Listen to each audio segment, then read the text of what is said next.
In this video, I'm going to show you how to replace the valve covers on this Ram 2500 with a 6.4 liter Hemi engine. There's one on each side of the engine, so let's get started. Let's remove the engine cover just to create a little bit more space. You don't necessarily have to remove it, but pull up on it and then pull away. This will allow us to work a little bit better from up top. Now let's unplug all of the ignition coils and remove them. They all have these red locking tabs on them. You can use a little pocket screwdriver to pry these up. This will unlock the connector so that you can actually remove it. A lot of times these connectors get stuck, so I like to use some pliers and just very gently pinch the connector right on that tab and pull it up at the same time. Now you don't want to crush it, obviously, that will break it, but you just want to break it free and then pull it up.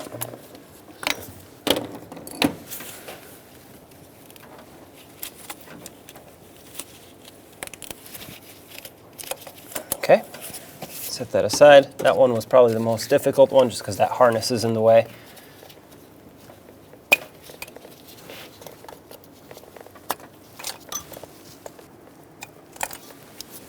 With all of them unplugged, we can now remove all of the 10mm bolts holding the ignition coils onto the valve cover. They have 2 on each. Like I said, all 10mm. Remove them all. The bolts won't come out of the ignition coil, but you want to make sure they're completely unthreaded. They'll just stay in the little tabs here.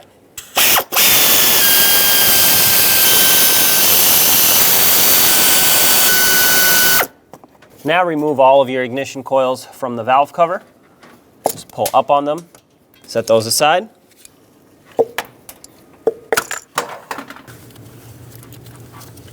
All right.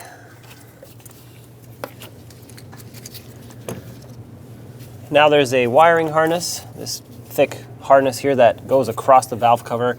Has a bunch of retainers that snap into the valve cover. We'll just have to pry these up and out.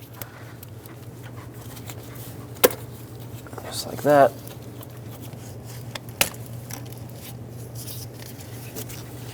This harness is also connected to the injectors, so you want to make sure you don't pull too much on those wires. You don't want to damage those connectors. Okay.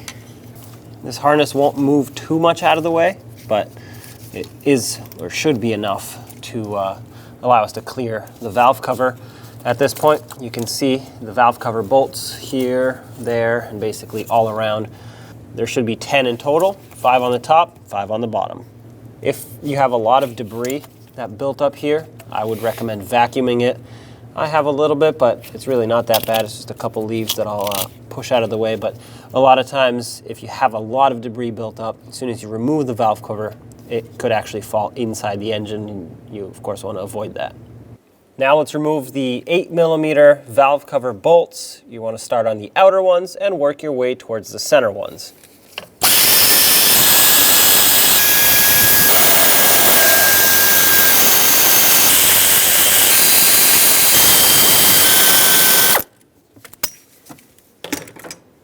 That's all the bolts. The valve cover should be ready to come off now. Of course, we will be a little bit limited on space here, but just pry it off and wiggle it around. Try to find the best area for it to come up and out of. You can very carefully use a pry bar to pry the valve cover off. Just make sure you don't pry on anything that is a wiring harness, a connector, anything plastic or hoses or anything like that. Most likely just stuck from the gasket being on there for so long. All right. There we go. Now just push this wiring harness out of the way. I have to unhook my bungee cords. I had it hooked on with some bungee cords so it can stay out of the way for bolts, but now I need it to move so I can pull the valve cover up.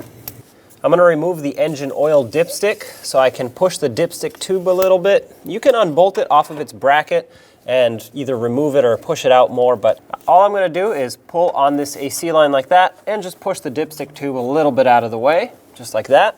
Perfect. Now we should be able to pull on the valve cover, remove it from the head, and just fish it past the wiring harness. This top corner here is going to be the trickiest one. Put the harness underneath it. That should give you plenty of space to move the valve cover up.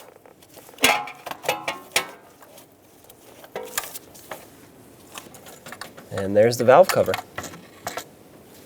Now you want to clean the surface area where the gasket sits. That's going to be around the spark plug tube holes and around the head where the main valve cover gasket goes.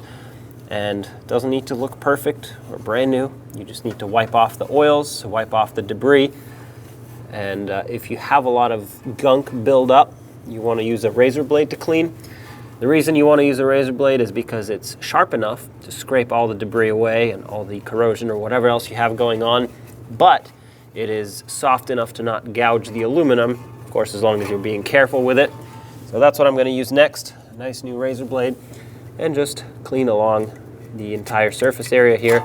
Scrape away from the engine. You never want to scrape towards the engine. That would actually put all the dirt inside the engine block. That's not good. But once you get this all cleaned up, we will be able to reinstall new gaskets and a new valve cover. There will be some areas that are going to be difficult to reach, but just do your best to get it as clean as possible. Now let's install the new gaskets and the new valve cover. They should come with it. Now you'll notice that the gaskets will have kind of a cutout in the middle. On one side it'll be thicker, on one side it'll be thinner, or narrower I should say. The narrower side fits into the valve cover. The wider side goes pressed up against the engine. Just drop all of these in. They should kind of lock in. Obviously, if you pry them out, they'll fall out, but they shouldn't fall out just by turning the valve cover upside down. And if you put them on backwards or upside down, they actually won't fit. So that's how you know you get them on the right way. Once those are in, you want to take the main valve cover gasket and same thing, line it up. If it doesn't match up, then you probably have it backwards, and just route it throughout the whole valve cover.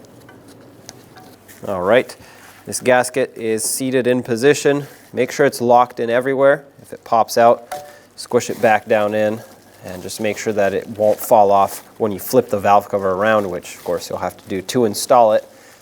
So run your fingers along the entire gasket. Once you're sure that it is in position, we can install the valve cover back on the engine.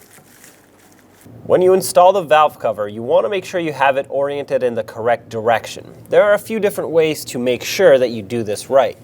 These bumps that hold the threads for the ignition coils, one set will be smaller, one set will be larger. The larger one needs to go towards the top, towards the intake, and the smaller one towards the bottom or towards the exhaust. Also, if you look at the grooves where the bolts go in, one row will have a cut at the bottom. This is going to be your bottom row where the exhaust goes. The top, towards the intake, will not be cut. One last way to know is on the inside of the valve cover, you have these reinforcement pieces. On the back of the engine, towards the transmission, they'll just go down and meet up with the middle section. Whereas on the front of the engine, they go down and then they go flat for a little bit. So that is actually the right way to install this valve cover. Not that it won't go on backwards, but it's not going to line up with any of the spark plug holes, which obviously is an issue. Now bring the valve cover down, making sure it's obviously in the right direction, and sneak it past the wiring harness, the AC lines. Once you get that done, bring it back up. Make sure you don't pinch anything in the wiring harness at the front here. Get this ignition coil connector out.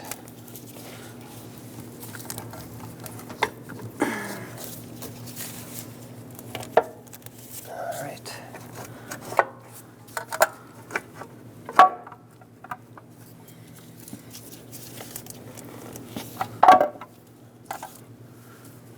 I'm going to double check my gaskets really quick. I can see the spark plug tube gaskets. Those are seated still.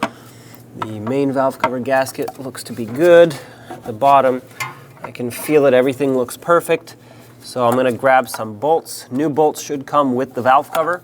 So just take whichever bolt you can see and start in first so that it at least stops moving around.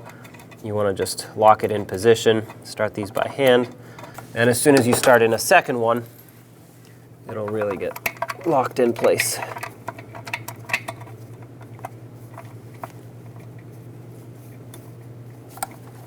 There we go. Now we can start in all of our bolts, and once they're all started, we're going to tighten them up from the center, working our way towards the outside. Just snug first, and then we'll go around again and torque them all, of course. Let's snug these up, going from the center, working our way towards the outer ones. 8mm socket.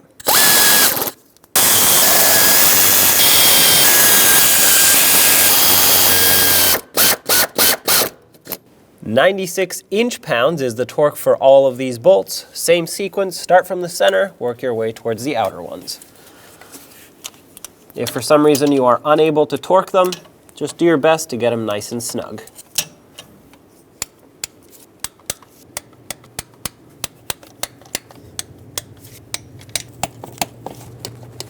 All right, these are all torqued. Go around in the same sequence again if you doubt them or if you want to double check them. Let's put the dipstick tube back in its spot. Just pull it back, it'll bend, and then push this AC line back where it was. And of course, reinstall the dipstick.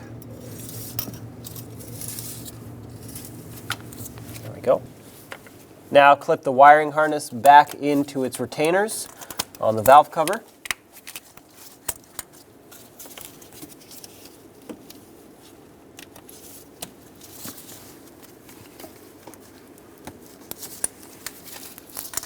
We're now ready to install the ignition coils. On the end of the ignition coil boots, I recommend a little bit of silicone paste, not a lot, just cover the edge of the boot like that. This will prevent it from sticking onto the spark plug. Now take the ignition coils and drop them down into their cylinders. I prefer to put them back where they came from.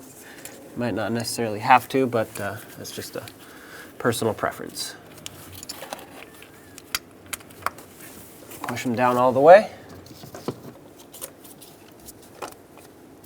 Let's thread on the bolts.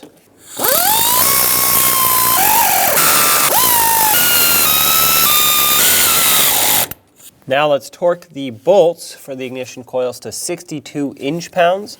If you're unable to torque these, do your best to make them nice and snug.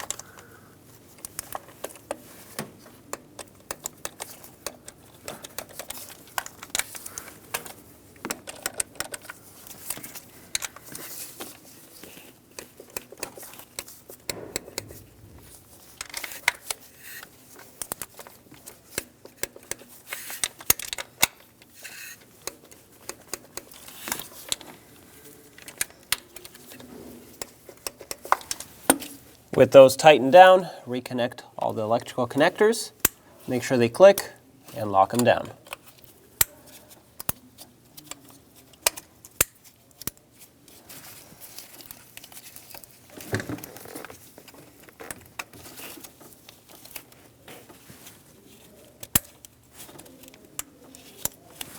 And there you have it. Now you could repeat the same to the other side if you need to. Reinstall the engine cover if you took it off. It's got 2 pins that go into bushings on the back side. Fairly hard to see, but you should be able to kind of feel them lock in. There we go. Once it's in, press it down on the front. And that should snap it into its front bushings. And there you have it. Take it for a road test. When only the best will do, demand TRQ. The only company that lets you view before you do. TRQ is committed to offering the highest quality aftermarket auto parts that are engineered for peace of mind. Thanks for using and viewing with TRQ.